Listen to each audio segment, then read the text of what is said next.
Hey, Jet fans, welcome back to another video on Jack Talks Jets. And today's video is going to be about the horrific game the New York Jets had against the Buffalo Bills yesterday, September 14th, where they lost 30-10 at home, falling to 0-2.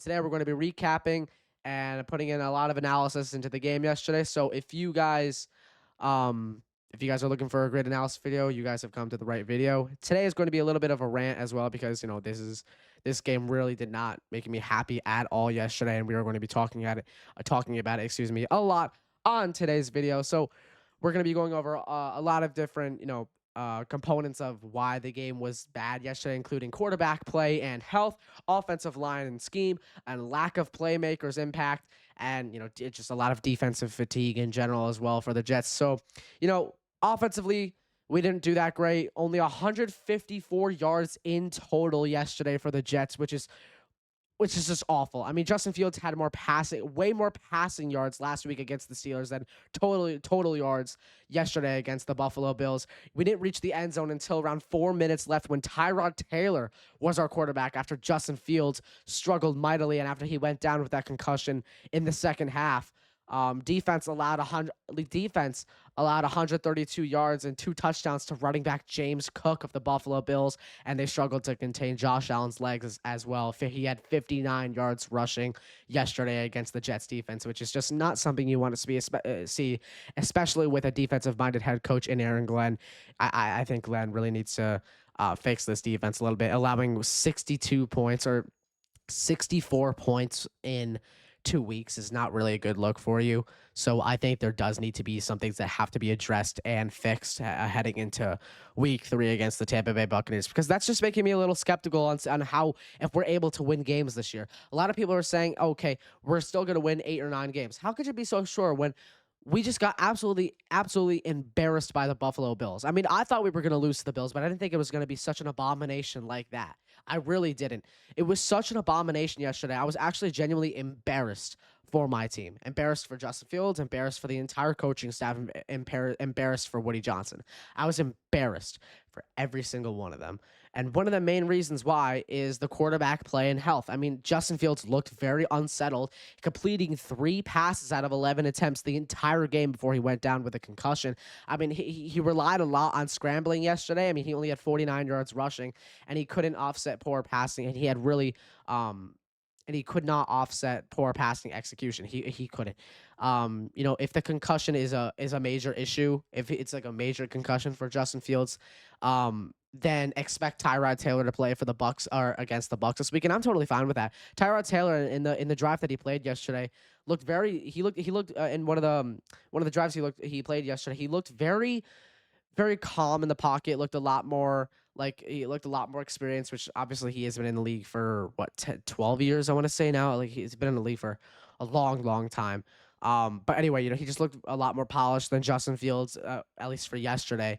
So again, I wouldn't be mad if Justin Fields was out. Again, you don't want to rush him back onto the field, especially if you really have a playbook, centered around Justin Fields. You don't want to rush him back on the field. You want to have him, recover up, give him as much time as he needs, and you have a reliable backup in Tyrod Taylor that can win you games. So hopefully, I'm totally fine with that, with Tyrod Taylor starting. But even before the injury, right, the lack of chemistry Justin Fields had with his receivers, such as Garrett Wilson or Josh Reynolds, for example, was not great. I mean, there was one play where Justin Fields was trying to get, I believe it was a 3rd down play, actually. So it was a crucial play. It was early in the game, too, where Justin Fields was trying to look for Garrett Wilson. He overthrew him so bad that Garrett Wilson had to jump to try to get it. He still didn't get it. It was such a bad overthrow that I was really pissed after that. So, even before the injury, he was still not clicking. So Justin Fields, again, don't rush the injury. Tyrod's fine, but we have to fix it. He has to fix some issues with his passing. Again, that was expected, but you really have to fix these issues, especially if you're going to play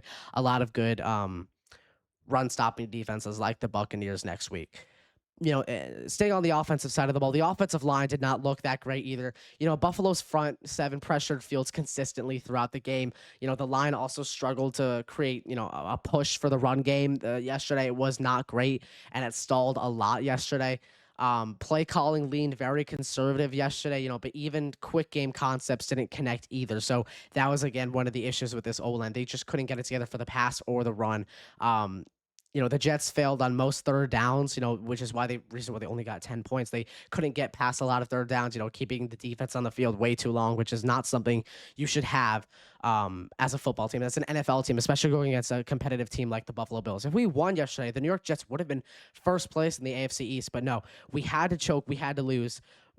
The Jets can never win when it comes to big time situations. You couldn't. I mean, they really can.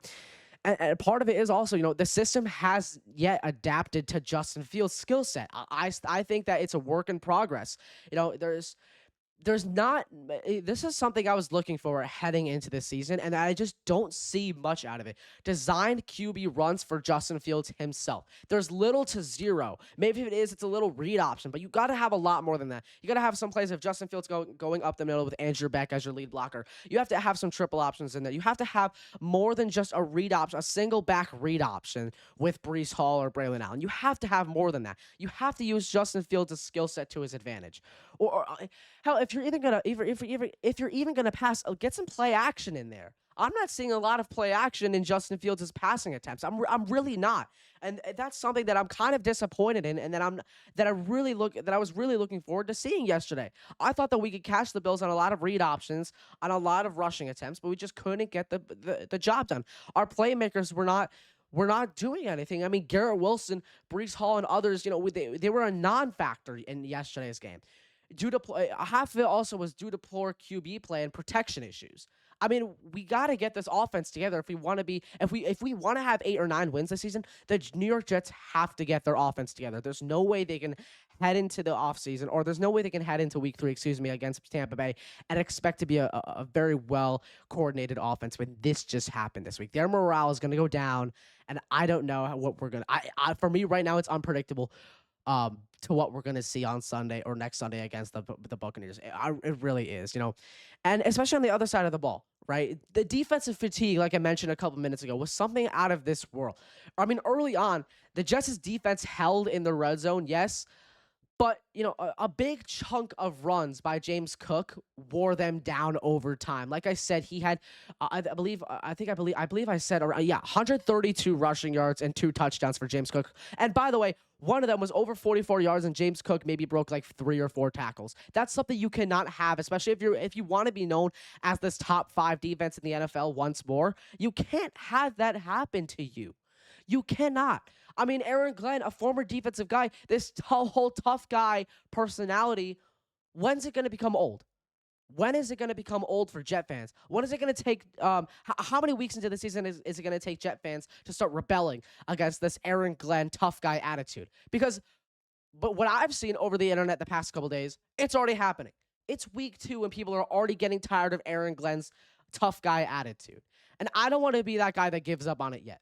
But I could definitely see where some people are coming from. He's acting like this team is so tough. He always praises, it always seems like throughout the offseason he was acting like, yes, like we're the top dog, or we got to be the top dogs. To be honest, you're making yourself look silly in front of the New York media here, in front of the NFL media, by saying this and then losing by 20 points to Buffalo, and then allowing 64 points defensively over the course of 2 weeks, the first 2 weeks, when you're supposed to have a top 5 defense in the NFL, and a good secondary as well. When Aaron Glenn himself was one of the best corners in the league during his prime. I mean, Brandon Stevens can't cover to save his life. Tony Adams can't tackle to save his life. When is it going to take Jet fans to realize that good coaching doesn't just mean tough guy attitude?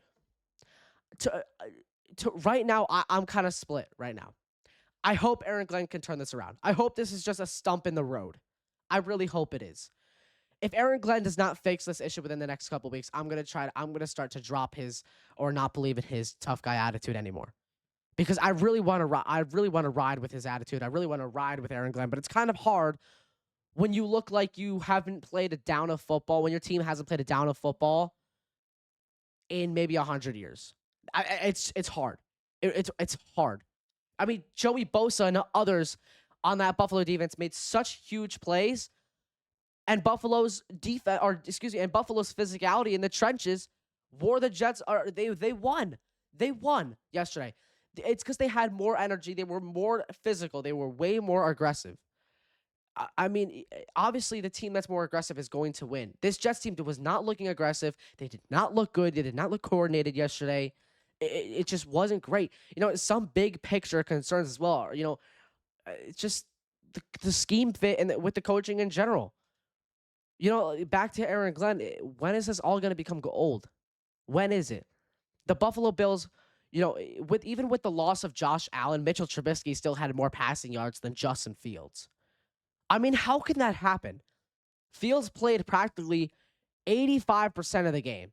Trubisky played what? 15%, 20% of the game, maybe? 20. I'm going to say 20% of the game yesterday, and he still had more passing yards than Justin Fields. That's embarrassing. Honestly, I think that is embarrassing. A backup quarterback who played 20% of the snaps, I would say, versus a quarterback who played roughly 75 to 85% of the snaps for his team yesterday, and he still got more than Justin Fields. I mean, what is that? What is that? I hope Fields can turn it around because I really want to believe in Justin Fields, but it's kind of hard right now. And it's not even the fact that he got injured. He just didn't have a good game in general. So again, it's hard to root and believe in this team when I don't have the pieces to believe it. It's hard. It's bottom line of this whole thing. The Jets looked lost offensively.